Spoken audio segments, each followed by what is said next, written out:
कराची में एक बार फिर बारिश का स्पेल जो है वो शुरू हो चुका है और कल यही वो नर्सरी का मुकाम है जहाँ पर बहुत ज़्यादा बारिश हुई थी और बहुत ज़्यादा तेज़ बारिश का सिलसिला शुरू हुआ है।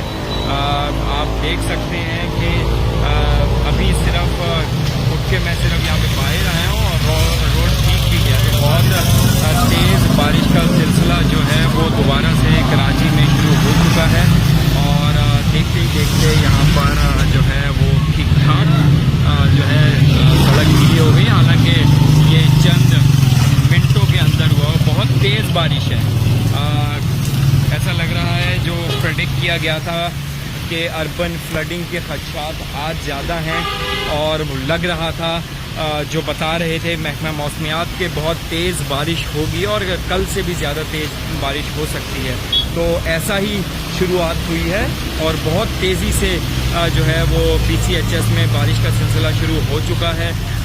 मेयर कराची की जानिब से अपील की गई है कि लोग बिला वजह घरों से ना निकलें। जो लोग किसी भी वजह से अपने अगर ऑफिसेज में है तो वो वहीं पे रहे।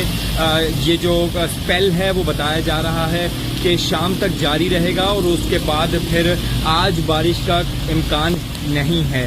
तो जो भी लोग निकलने की प्लानिंग कर रहे हैं वो ये चीज़ मद्देनज़र रखते हुए अपना